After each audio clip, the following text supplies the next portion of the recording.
تشكيل افضل 11 لاعب في كاس عالم قطر 2022 من وجهة نظري. صلي بينا على النبي وخلينا نبدا على طول. في البدايه طبعا لازم اختار المستفز والحارس الاسطوري ايميليانو مارتينيز. مارتينيز اللي كان سبب رئيسي في تتويج منتخب الارجنتين بكاس عالم قطر 2022، كان تصديه لفوفانا في الدقيقه 122 او صعود منتخب الارجنتين ضد منتخب هولندا بركلات الترجيح.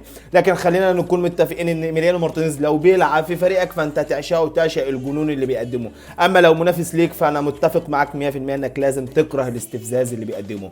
اما عن الباك الشمال فخلينا اختار واحد من افضل لعيبه في كاس العالم بعيد عن المستوى السيء اللي قدمه في المباراه النهائيه، وهو سيو هرنانديز. سيو هرنانديز من بعد ما نزل بعد اصابه لوكاس هرنانديز في اول مباراه في كاس العالم ضد استراليا حرفيا قدم كاس عالم عالمي بمعنى الكلمه.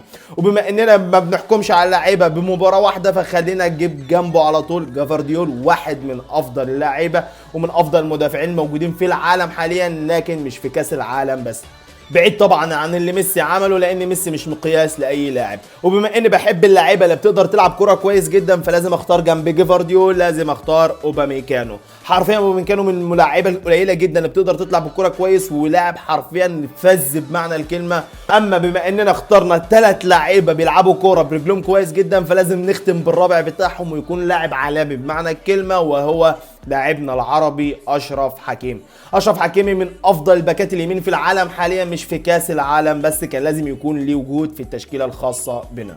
وعلى طول نيجي لخط النص ونبدا بافضل لاعب شاب في كاس العالم وهو انزو فرنانديز. واحد من المفاجآت اللي موجوده في كاس العالم حاليا هو انزو فرنانديز، واعتقد انه هيكون له اسم كبير جدا الفتره اللي جايه وهيرتبط اسمه بانديه كتيره جدا. ويجي جنبه على طول مايسترو في نص الملعب لاعبنا العربي عز الدين أناحي.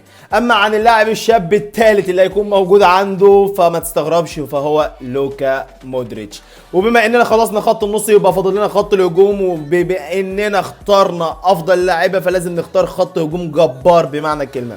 في البدايه طبعا هختار في الشمال كيليان امبابي وفي اليمين الاسطوره التاريخيه ليونيل ميسي. اما قدامهم فهختار الفاريز اللي قدم كاس عالم تاريخي بمعنى الكلمه، وكان اصلا رايح كاس العالم علشان كان احتياطي لاوتارو مارتينيز، لكن قدم افضل مباريات ليه من بعد ما رجع لمانشستر سيتي.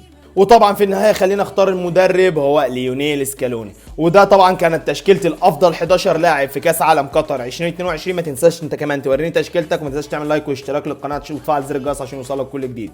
سلام.